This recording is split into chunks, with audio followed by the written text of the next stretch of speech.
On a fast day. Okay, well, I'm sorry. Women don't have to fast. Okay, fine. Okay, fine. Hi, good morning. Good morning. Well, right away we're fighting. I mean, this is a podcast that starts off fighting right away, immediately. As soon as we say hello, we're already in contention.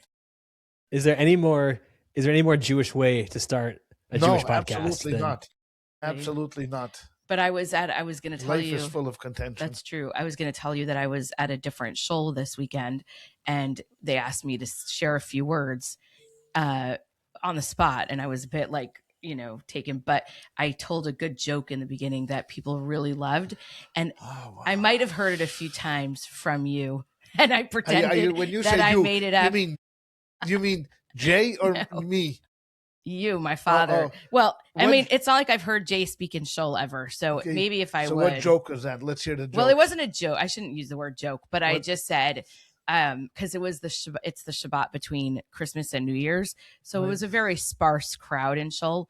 So I said, people think that Hashem takes attendance on Yom Kippur and everybody runs to shul on Yom Kippur, but actually God takes attendance on the Shabbat between Christmas and New Year's, because the people who show up this week are really dedicated and you get a lot of extra credit points. Everybody was smiling ear to ear. They felt so good. Did you say where you heard that from? No, I pretended I made it up. Oh, plagiarism. I mean, no, you should be flattered that I listened. Flattered, but I would have been more flattered if you would have mentioned where you heard it from your brilliant father. I did mention you in other my people talk. say, my father. You never say my father. I know, I did mention you. You did mention me. I said some of us are dealing with elderly parents. Like elderly. I have my parents in Long Beach. It's good because when I this past week I spoke about elder abuse for my children. Yeah, exactly. Is that from personal experience or theory? Yeah. 5 out of 6 are not bad. Oh, wow. It's the first one. The first one that always gives us the run for the money. Oh, my God. Okay, so today is actually the 10th of Tevet, the month of Tevet, and it's officially a fast day on the Jewish calendar. So we thought we would do a little bit about that, even though when you hear this, it's going to be post-fast day. But the message is important. And for next year, you might consider fasting. And, it doesn't hurt after a long holiday of Hanukkah, where many of us ate. Let's just say we might have gone over our calorie intake for the day, like what our suggested calorie intake. So it's not so bad to fast. But obviously, there's a much deeper meaning and a beautiful message connected to it. So should we jump in with... Jay had a few questions about the parsha. Maybe we should start. Of course you think that. Of course, if I say, let's talk about the fast, you think we should talk about the parsha, of course. Because it's I know it's on Jay's head and he just wants to get it over with rather than making him sleep the next 60 minutes. Haile is such a good driver. Like we'll let her drive this bus. Okay. All right, so I did have 2 questions about the Parsha. So for anyone that hasn't read the Parsha yet this week, in this Parsha, both Jacob and Joseph pass away. Correct. And so there's a couple questions I had specifically around Jacob's death. One is, so as Jacob's dying, he says that he's going to reveal the end times to his sons. And then he goes and blesses his sons and rebukes some of his sons. And I'll ask some questions about the rebuke specifically. But he never actually gets to revealing the end times. Correct. So why is that included in the Parsha? Because he wanted to, but what happened, according to commentators, is that he forgot. Basically, he wanted to say, okay, listen, this is what's going to happen, and this is when Mashiach is going to come. But then all of a sudden, what we call the well springs of wisdom was plugged up. And then he saw, okay, you know what? It's probably not such a good thing to talk about. Especially, going through, there's enough troubles that the Jewish people are going to encounter before the coming of Mashiach. So he figured maybe better not. So that's basically what happened. And he just forgot when it's going to happen. And then he moved on to the blessings. We had good intentions, but never fulfilled them. Was it always the intention that there were going to be multiple exiles, or was the conquering of the land of Israel and the building of the temple, was that what he would have considered the end times? That was Probably there's two. That's a very good question. Okay. That's a very good question, because one is in potential and one is in reality. In potential, it would have been that would have been it. Right. The temple was going to last forever, that we were going to serve God forever, we would live in the land forever, and we wouldn't need. That would have been it. Right. And David Melech would have been Mashiach Tzidkenu, and that would have been done. And then we would have just lived forever and after happily in the land of Israel. It just didn't turn out that way. So end times changed. The end times now we had to recalibrate, and the end times now is when the coming of Mashiach Tzidkenu from, because if you look at the prophets, which we, God willing, we will be doing, we will see that there's a radical change when Jewish people turn against God, and something's going to happen here, Right. because this was not what the purpose of building the temple was, and in order to to bring in idolatry and everything else that the Jews were doing at the time, which caused the destruction of the temple. Then we had to recalibrate and think about a different position. And then the prophets started to say that one day, someone's going to come from the house of Jesse, and they're going to have, bring us back, and then et cetera, et cetera, et cetera. Now that could have happened. That could have happened with Ezra. Right. And then that could have been the end time. That Ezra would have come back with Nehemiah and built the second temple, the second commonwealth, and that would have been the end of it. But again, with this, we messed up again. Right. So we ended up again in exile through the Romans, and now the end times are clearly, when Mashiach Tzidkenu. But again, that's going to be the end of it. I mean, once Mashiach comes and builds the third temple, the prophets have promised that this is going to be the end, that there's going to be no more exiles afterward, that the consciousness of human beings will change, and that will happen forever. So okay, you could think of end times in three separate categories, three separate eras, the building of the first temple, the second commonwealth, and then ultimately the coming of Mashiach Tzidkenu. Right. Correct. And we'll start to get to some of that soon, because the next book we're going to discuss is Isaiah. Right. Yes. Right. Exactly. Right. Exactly. So my second question about the Parsha, and this is, I might be totally off base here, but this is less a question, but more of an observation I had, and I want to see if this made any sense at all. So before Jacob passes, he rebukes Reuben and Simeon and Levi. And he rebukes Reuben for violating his father's bed from when he laid with Bilhah. And he rebukes Simeon and Levi for their anger.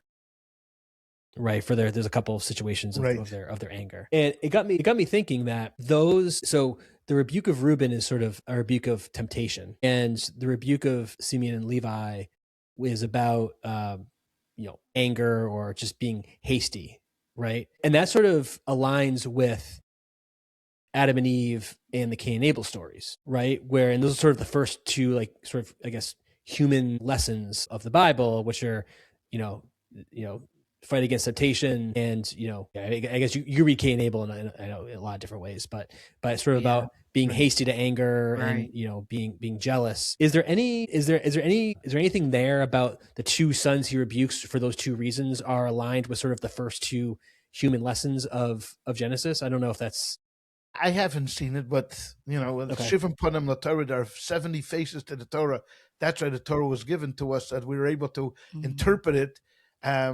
I would just say that if you look at when he criticizes Reuben, it's more about, because Reuben didn't actually lay with Bilhah. I mean, the story was that Reuben moved Jacob's bed from Bilhah's tent into Leah's tent because, he felt it was an affront to his mother. I mean, Bilhah was Rachel's maidservant, and then Jacob, after Rachel passed away, moved his bed into Bilhah's tent. He said, okay, look, he's the firstborn. It's one thing that my mother was second fiddle to Rachel, but she has to be second fiddle to Bilhah, who's a maidservant. I mean, so to him it wasn't right. But but that's not his business. So he was more, I think his rebuke was more that he acted very hastily.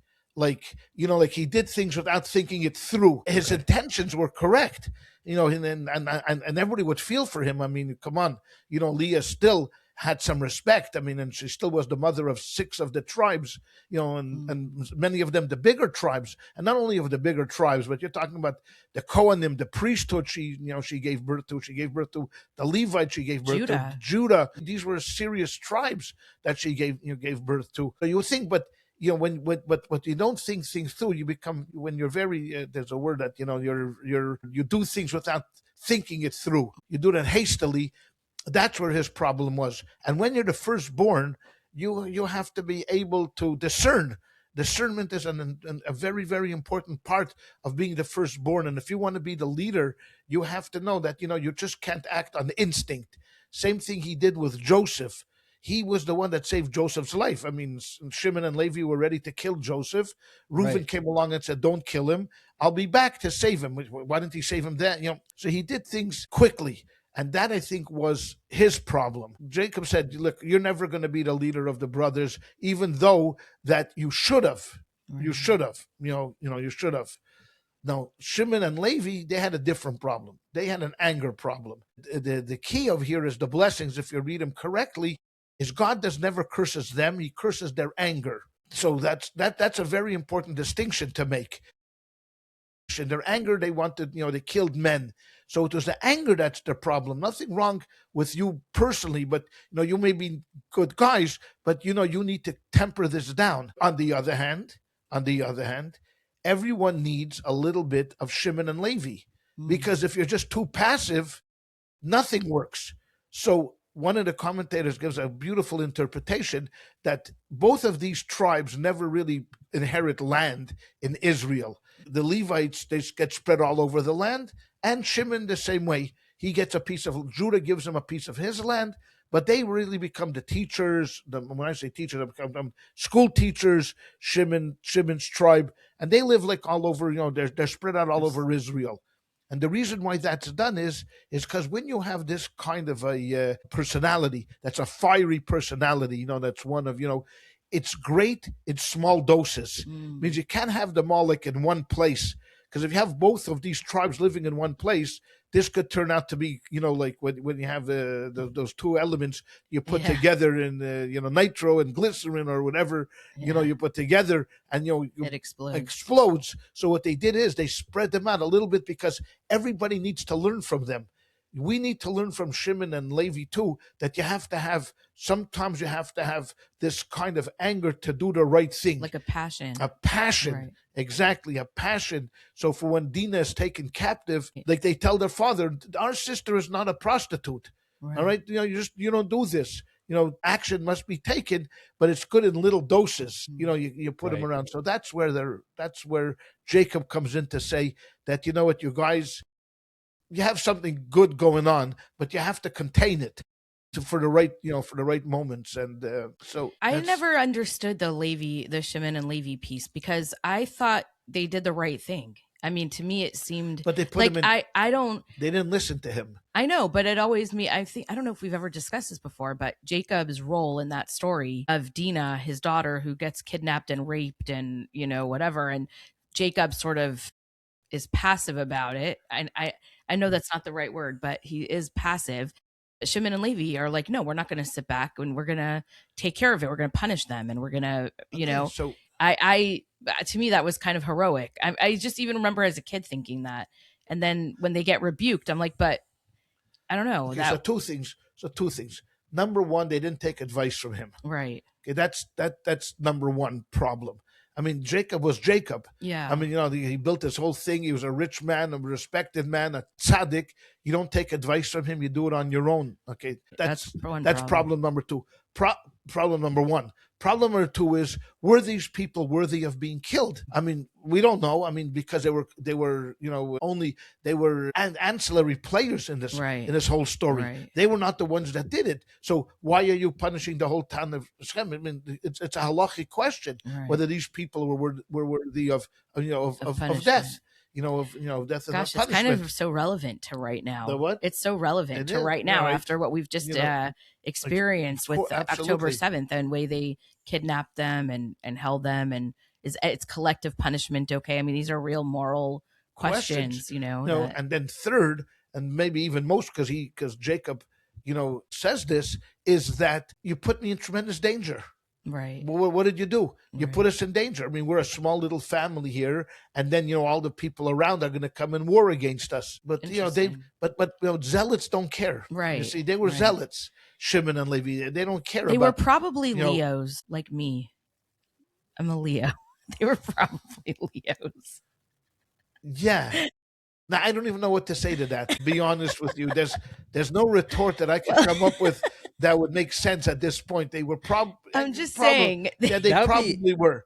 They were that would be probably a good were. topic for your other podcast to talk about. Yeah, yeah. I mean, first you have to describe to Yael who Simeon and Levi are, and then you can talk about their astrological signs. I think that would be their zodiac good discussion. signs. Yeah, and when you're done, you could wake Yael up and Wow. and let her know that you're done with the Move discussion, on. and then you can move on. I'm just saying, I think, they definitely were not Aquariuses. Anyway, so interesting. Before we move on, I'm curious how you would describe the character of Jacob in the Torah, like big picture, because we're coming to the end of him. Like if you're following along the Torah every week, like Jacob's going to die and his story is over. How do you feel about Jacob? Jacob is the Bechir Shabbat. Jacob is the top of the food chain. All of his children remain Jewish, unlike Yitzchak and Abraham, who had Esav and who had Ishmael. All of Jacob's kids remained Jewish, remained into the fold, built the Jewish people. Jacob was what we would discuss. We would describe him as a Hiskalalus. He was a combination, a little bit of Abraham and a little bit of Isaac, and thrown in a little bit of his own thing, his own temperament. But he was the father of the Jewish people, because all of his children, even Joseph. I mean, if you think about it, Joseph could have easily assimilated. What did he need this for? Right. I mean, he could have been in Israel, and in Egypt, and he could have been an Egyptian, and we forgot about it. So, okay, so 12, 11 tribes, but he didn't. Even Joseph, even when it came to Potiphar's wife, when she tried to seduce him, he envisioned his father in his mind, and he ran, and he ran out. Jacob, certainly, we were called the Bnei Yisrael, we're called the children of Israel. Now, each of them had their own greatness. Abraham, you can't put down Abraham because he was the first, and first is always the hardest, to do it. Isaac had to come after Abraham and had a tremendous reputation. He had to uphold. I mean, he went through that trauma of the Akedah, almost being sacrificed. He went through his whole thing, and then he had to deal with Esav, which is a whole parsha, which was a whole story in and of itself, how he dealt with him, and et cetera, et cetera. And then Jacob, he's the guy that teaches us, faith in God, and everything, and truth. Truth is kind of where. And even though that we have some questions about, if you say truth, what about, the deception here and the deception there? But at the end of the day, Jacob becomes what we call the Bechir Shabbat. He becomes the main character of the forefathers, because through him, the Jewish people continue to exist today. Interesting. Yeah. He's definitely an interesting character. Very I think interesting. From his youth Very through his everything. I mean, the whole story of his youth and taking the birthright from his brother to, moving to the other country to marry his wives, and then coming back and having his kids, and then the conflicts with his kids between Joseph and his other sons, and then an easy life he didn't have. And then losing his son for 22 years, and then moving down to Egypt. I mean, his story arc is just fascinating. No, he didn't have an easy time. Yeah. I mean, even growing up with his brother, you could imagine he didn't have an easy time. Right. I mean, Esav was a certain character. I'm sure Esav was popular. Yeah. He was the hunter, and he was a fun guy to be around, and he was the life of the party. Jacob, I imagine him as being quiet, very reserved, learning, being a mother's boy, learning all day, studying, and then he had to go through a metamorphosis. Right. All of a sudden he's thrust into the company of his uncle Laban, who was a deceiver and a ganif, a liar and a cheat through and through. And Jacob had to learn how to deal with this guy, because he was not wily like his brother Esav, in the ways of the world. So, and he loses the love of his life. She dies early in childbirth. I mean, it's a hard, but it's a fascinating story. This is our story. Yeah. This is our story. Yep. We could probably spend the rest of the episode talking about Jacob's life, because it is a fascinating. His story arc is really fascinating. It is. But we want to talk about, since today is a fast day. Yes. We want to talk about fasting. So, Rabbi, so first of all, I'm sure there's a knot inconsequential percentage of the people who are going to be listening to this that have absolutely no idea about this holiday or this fast day. So could you just describe what today is and why we fast today? So today is the 10th day of the month of Tevet, as Charlie opened up the show with, and it is a commemoration of the siege that the Babylonian king Nebuchadnezzar laid on Jerusalem. He came to attack the Jewish people, and he was going to destroy the temple. And on the 10th day of Tevet, they came and they laid siege for 2.5 years. They surrounded the city until they ultimately starved everybody out. And then they broke the wall and fought a war and then destroyed the temple. And that kind of ended. So this is 580. A 586. Right. So 586 was the destruction. This took Right. place 584, Right. of 588 588 of the right. before the common era. Before Right. the common era. And there are generally 6 national fast days. 6 national fast days, and I'll give a little run through and also like a little hint of how we could remember them. So today is the 10th of Tevet. This is the fast day that commemorates the siege that started it all. Number 1. The 17th of Tammuz is this remembrance of the wall being breached by the Babylonians. The Wall of Jerusalem. The Wall of Jerusalem, right. And the wall being breached by both in the first and second temples. And then the 9th of Av is the both temples being destroyed themselves. So those 3 you have that are dedicated to the war surrounding the temples. Then you have the fast of Gedaliah, which comes out right after Rosh Hashanah. He was a governor that was appointed by Nebuchadnezzar to rule the Jews. They killed him. It was tragic. So they instituted a fast day in remembrance of him, of Gedaliah. It comes right after Rosh Hashanah. Also, there's the fast of Esther, which commemorates her fasting before she went to the king of Ahasuerus and before the whole story of the downfall of Haman. So there's that fast. And that's the day before we Purim, fast, right? And then, of course, the one that everybody pretty much knows is Yom Kippur. That's the Day of Atonement. That's the 10th day. And that's a biblical commandment. That's a biblical, right. The other ones are mentioned in the prophets, except for Esther's kindness is not mentioned, and Gedaliah, but the other 3 are mentioned. And so how could you remember them? So I had them. I remember when I was a kid. Well, I'm guessing one of my counselors must have said this to us, and it stuck with me. It's man, woman, black, white, long, short. And what do I mean by that? So let's take the long, short. So today is the short one, right? Because we live in North America where it's the winter time, and the fast of the 10th of Tevet ends today at 5:30. It's a short day. Shavasha B'Tammuz, the 17th of Tammuz, happens in the summer. It's the longest one. Right. It ends like around 8:30.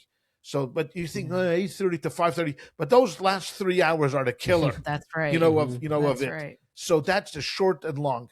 Man and woman.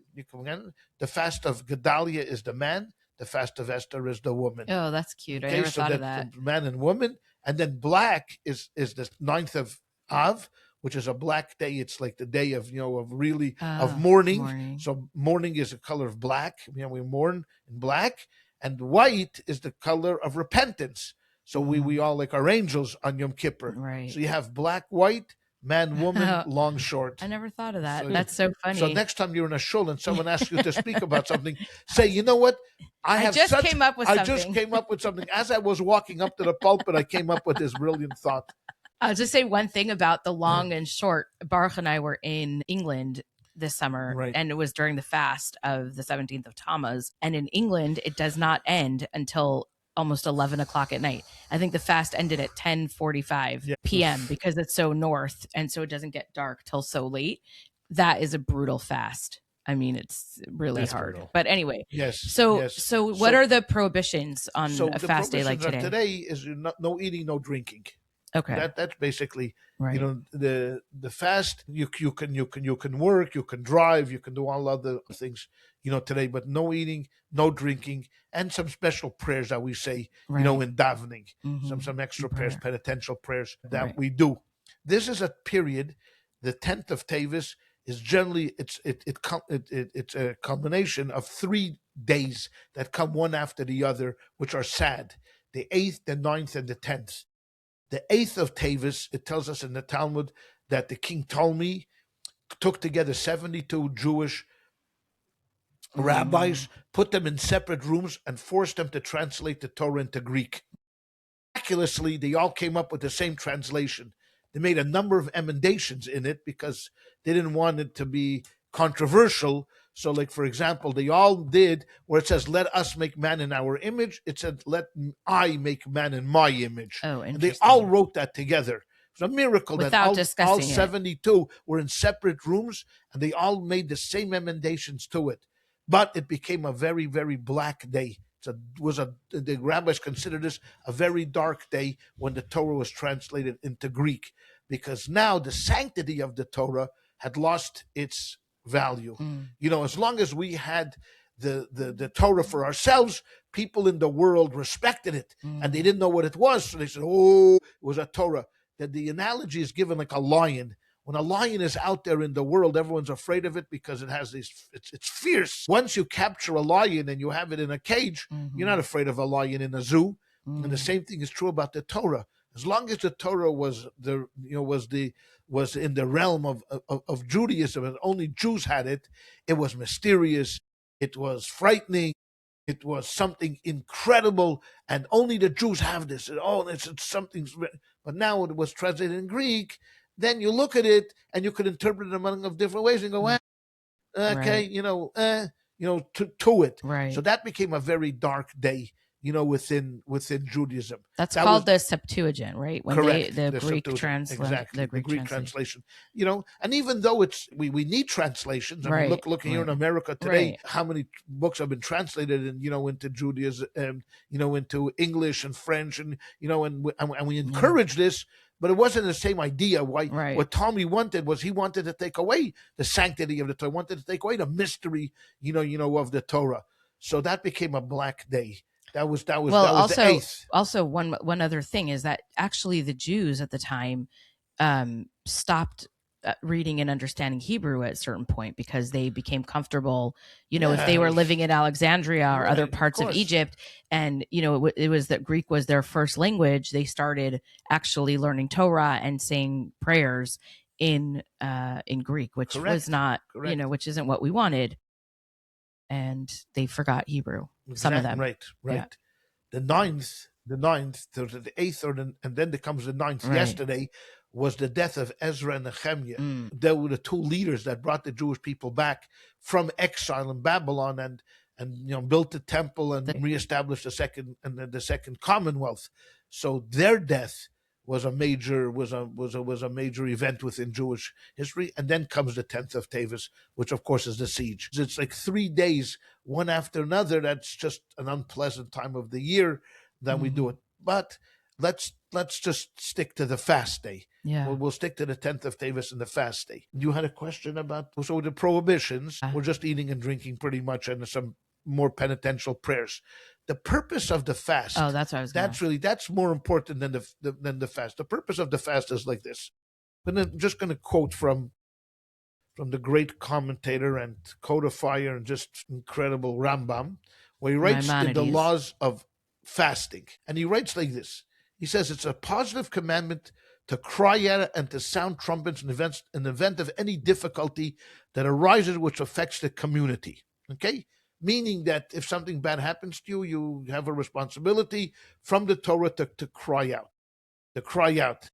So whenever you are distressed by difficulties like a famine or locust, whatever, you have to do this. The practice, why we do it, so that's part of the fasting process. When you're crying out to God, you're making extra prayers, and you're fasting. Now, what is the purpose of this? The purpose of this is not that you should feel hungry.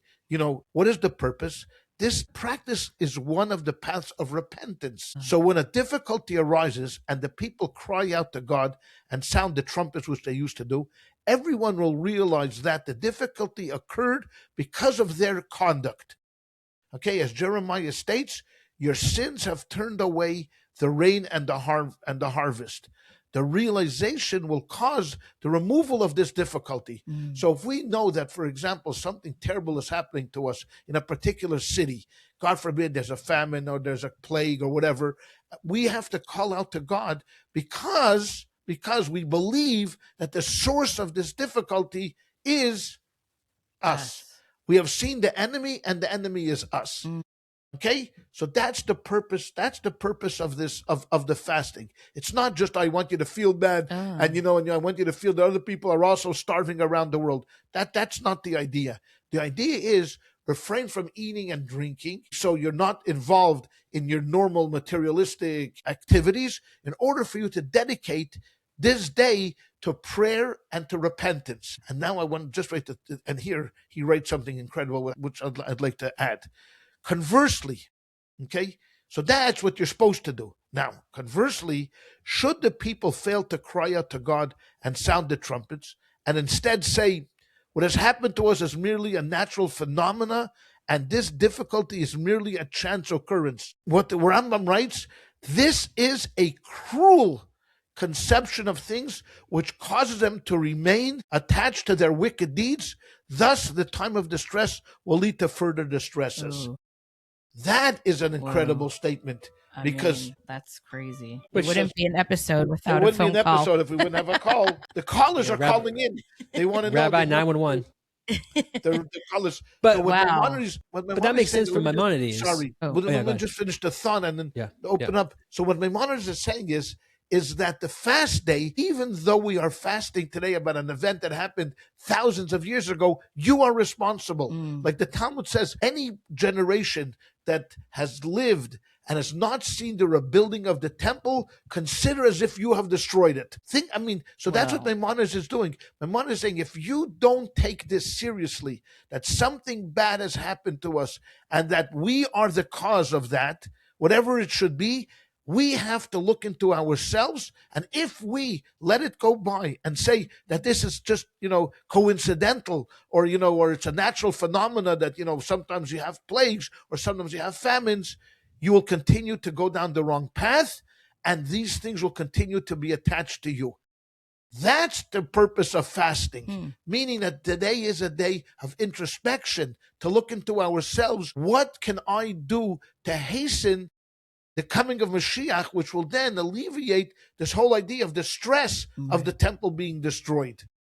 That's really interesting. That's very, very strong. Yeah. That's very strong. Yeah. But that's the purpose.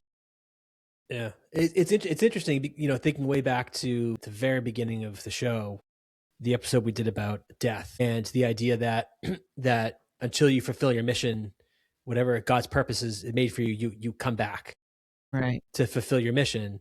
So I guess in that sort of spiritual sense, in some iteration of you existed when the temple was destroyed. Right. So some version of you is, in that sense, is guilty of the temple being destroyed, because you would have been one of the sinners who led I never thought of it like that either. That occurring. Wow. But this is the challenge I have with that. I mean, I it's an incredible idea to think like that. And my challenge is that I feel we sometimes forget that bad things happen because of bad people. And I don't want to ever lose that also. We're not always at fault for the bad things that happen to us, as far as I understand. So I think this is going to take us to the rest of the show. Okay. This idea that you just brought up right now, because here is a good question. Let's say, for example, Pharaoh and the Jews in Egypt. Right. God had promised Abraham that your nation, your children are going to be away for a while. Right. It's going to be a 400, whatever the number is going to be, where you're going to start counting from, regardless of that. Okay? Pharaoh then enslaves the Jewish people. Okay? We don't know why. I mean, we're going to start next week. We're starting the book of Exodus. We don't know why. Right. At the end of the day, Pharaoh could come to God and say, what do you want from me? You proclaimed You're punishing them, right? You proclaimed it. Right. You said 400 years they're going to be slaves in a Right. foreign country. All I did was I fulfilled your task. Whatever you want to do, your command. So what do you want from me? Okay, that's no excuse. That's absolutely no excuse for a number of different reasons. Number one, you didn't have to enslave them. I didn't promise that they're going to be enslaved. Right. They said, they work for the other people. Number two, what you did was far excessive to what was what I had What was envisioned. needed, You right. had free choice. You could have let them live in the country, made them work for you, whatever the circumstances were. But you didn't have to kill you didn't have to kill the boys. You didn't have to and enslave them to back-breaking work. All of these things. So that's anything that happens to us from the outside world. Yes, is punishable because there's many agents for God. So if God had destined, for example, let's make it very personal, October the 7th, Right. that these 1,200 people were going to die on that particular day. For whatever reason, we don't know. Right. We're not in God's Right. mind. We don't know. They could have died a number of different ways. Right. It wasn't so Hamas going in there and claiming now, what do you want us? Why you're angry If at this us? was our You destiny, had in the book that 1,200 should die today. We were the agents to fulfill your will. We did what you wanted to do. That's no excuse. Right. Who told asked you that I wanted you to kill them? Right. I asked you to do that. So they, on their part, they have to get punished, and whatever happens to them, they're evil, and we have to eradicate them as much as possible. That's numero uno. On the second part, if you just think to yourself, well, it's all Hamas's fault, and we had no responsibility in this in a spiritual sense, that's what Maimonides is talking about. Maimonides is saying that now the Jewish people have to come to a reckoning. Why did this happen to us? Right. Why would Hashem, in his ultimate mercy, he's a father, he loves us, he cares for us. Why would he, on this particular day, take 1,200 of ours, men, women, children, young, babies, in the most cruel way to go? Wait, we have to look inside. It must have been something that we have to rectify. Right. Now that's completely separate from taking care of Hamas. But if you don't, Maimonides is writing, if you don't take that second step, that means that you say, yes, we're gonna go out there and fight Hamas, and we're gonna eradicate the problem of what happened, but you forget and you neglect the spiritual side of this and say, hey, you know what, this was coincidental. Our radar was down, they were able to jam our phone, whatever the circumstances were, and you say it's Sahal's fault or Bibi's fault or whoever, the general's fault. You've missed the point. Right. It was a collective Jewish reckoning around the world. And what could have happened or should have happened or maybe did happen in many cases was say to ourselves, okay, what do we have to do right now to ensure in a spiritual sense that this does not happen again? The fact that we have to put up more towers and we have to bomb them and we have to, build, better security systems. Yes, right. Less man, everybody agrees to that. You don't have to be Einstein to agree to that. To fulfill what Maimonides is saying is that if a tragedy happens in the community, you have to feel that you were part of that tragedy. You have to feel there was something that you didn't do or did. That's why it came about. And if you don't do that and just say, hey, mikra nikra, he calls it mikra nikra, it's a natural occurrence. It's going to happen again. It will happen again. And that's why the Rebbe always stressed, the importance of increasing Torah mitzvahs after a tragedy like this. That, take this opportunity, that the best thing that we can do for these 1,200 martyrs that died on that day is to say to ourselves that we will not allow this episode to go unanswered spiritually. Not talking talking about war or material, but we're going to do something spiritually. You know what? We'll put mezuzahs. We'll put up more mezuzahs. We'll light more Shabbos candles. We'll do something in a positive manner to show Hashem, hey, number one, you know what? We're not cursing you and not blaming you, but number two, more importantly, that we are taking some kind of responsibility for this as well. So this could happen in a small little community in a shtetl in Poland, and this could happen in a bigger city in New York, and this can happen to the Jewish people in the world. But we have to also include that equation, that part of it into the equation. Can't leave that out. It's interesting. I mean, because we brought up October 7th, I was going to mention the Holocaust, but actually October 7th is even more recent. And so it's even more relevant. We can relate to. Right. And I was going to say, I was in Israel just 2 months before October 7th. And the feeling in the streets was one of such hatred and anger. And the streets were boiling over in Israel. And the people I've never in my whole life felt the way it felt 2 months before October 7th, where it felt like a civil war was going to erupt in the street. I mean, I never was worried about actual civil war, but the hatred was really, you felt it in the streets. And then October 7th happened, and you saw unity happen in Israel, where everyone came together, obviously for the sake of the country and the people. And now it's like the tragedy is behind us, and people are going back into their corners and feeling that hatred again. And so how do you, I don't think you have an answer to this question. If you did, you'd be, the leader of the Jewish people right now, which you are in a sense. Like on 4th and Exemino, you are on the corner of that street. But how do we actually live with how we felt on October 10th, 12th, 13th, right? Where we felt so much love and compassion and everything for a fellow Jew, and take that with us without the tragic part of it.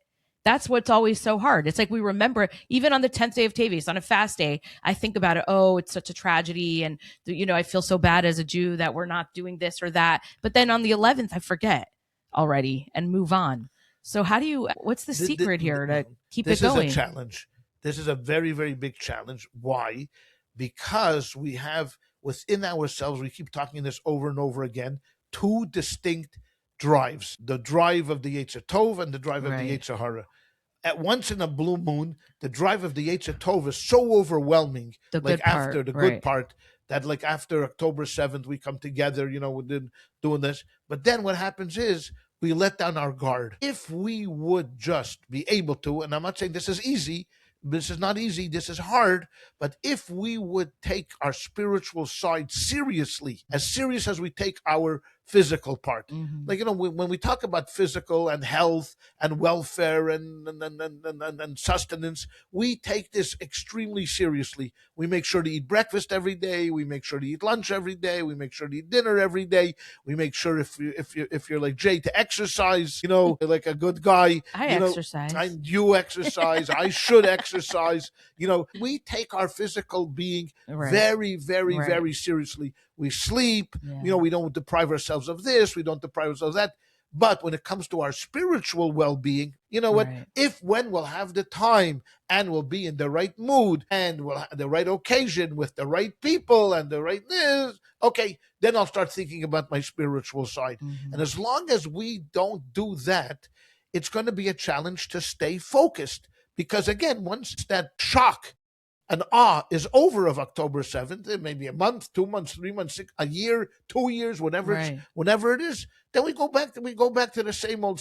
So the key to that is and this is what Rambam is saying, and this is where the Rebbe is always stressed, that we always have to take a spiritual lesson, a lesson from the Torah that is meaningful to us. We have to believe that the Torah is not you have like a bunch of tools that you need to survive. So the Torah is one of those tools you need.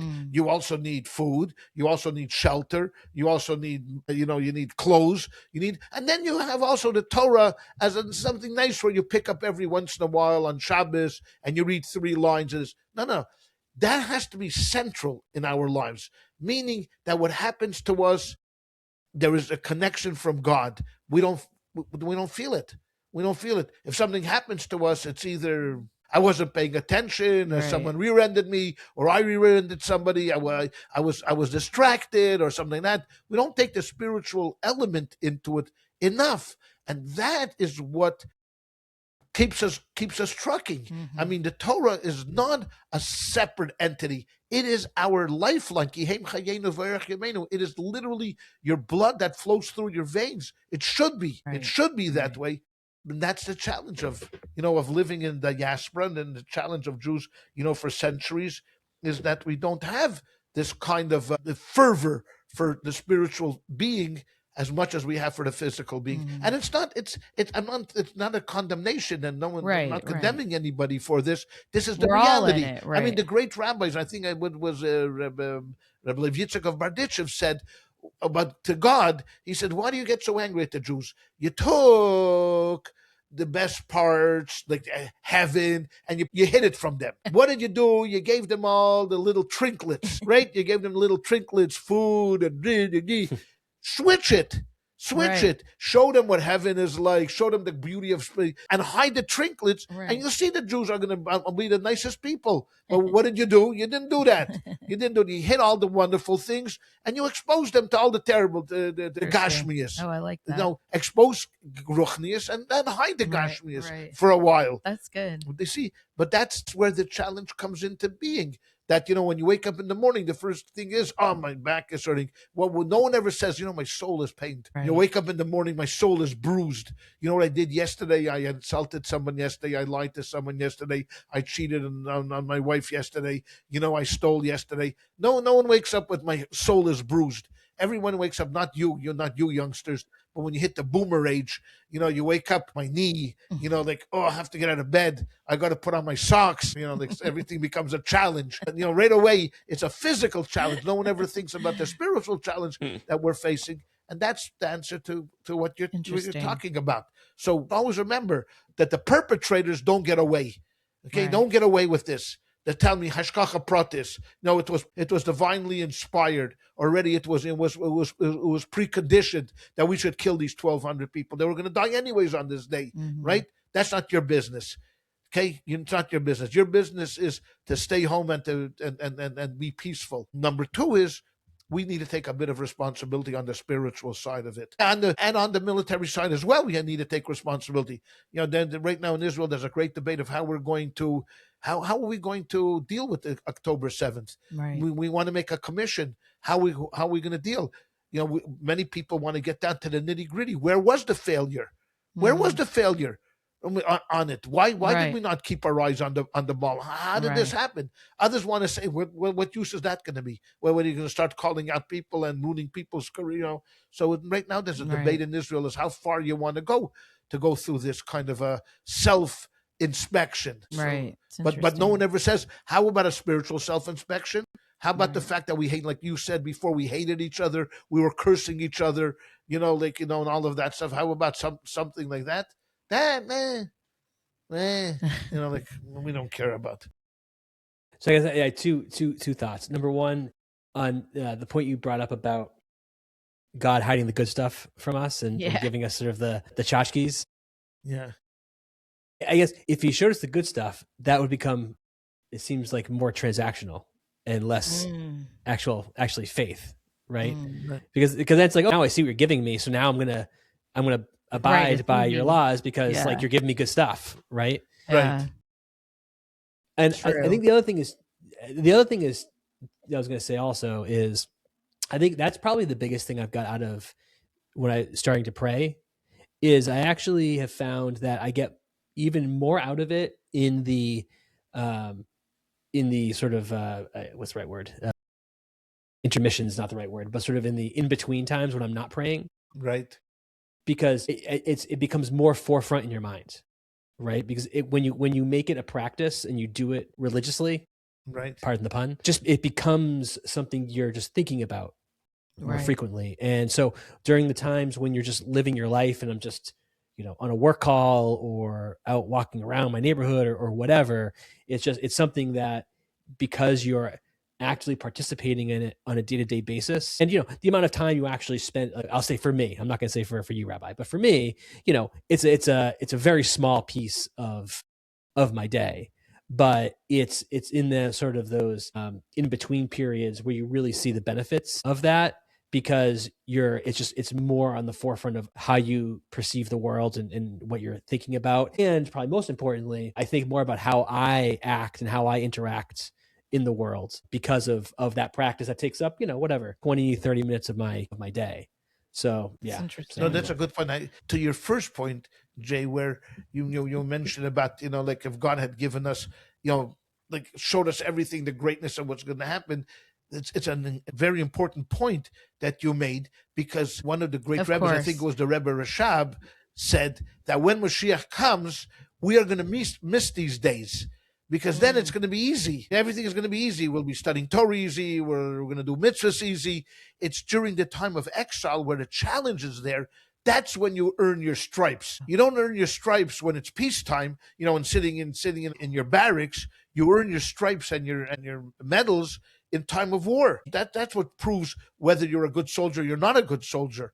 The same thing is true what you were saying, Jay, is absolutely correct. It is at the times now, this is the answer to Rabbi Yitzchak of Berditchev, is at the times now where it's challenging, how much more pleasurable it is to the Almighty to see that even here, in the United States of America, where spirituality is not the in thing, it's not the in thing to put on tefillin or to pray or to keep Shabbos. There is where you get your stripes. There's where you earn your points, and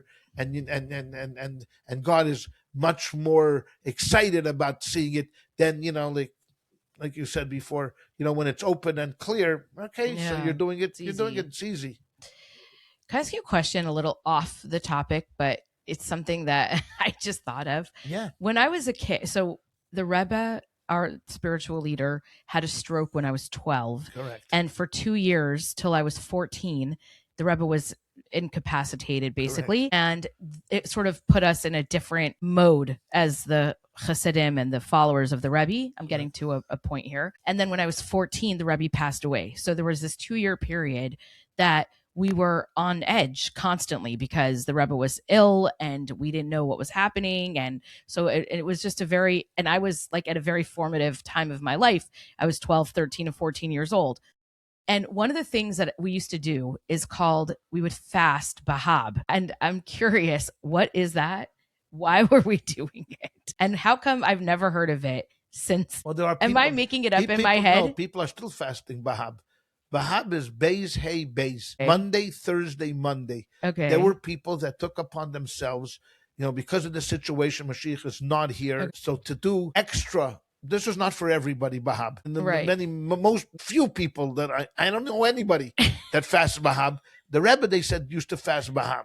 But is it every Monday? No, not every Monday. It has to fall out Monday, Thursday, and Monday where you could fast. You can't fast on Rosh Chodesh, you can't fast on Chanukah, you can't fast. Many days that you can't fast on. Right. So that knocks out the whole Bahab. Okay. But when there's a sequence of Monday, Thursday, Monday, where you could fast, they fasted on Bahab and took this, what Rambam writes, seriously. Right. Now that the world is in a terrible situation right now. And one of it is that fasting Bahab. To do. Did you fast Bahab then? No.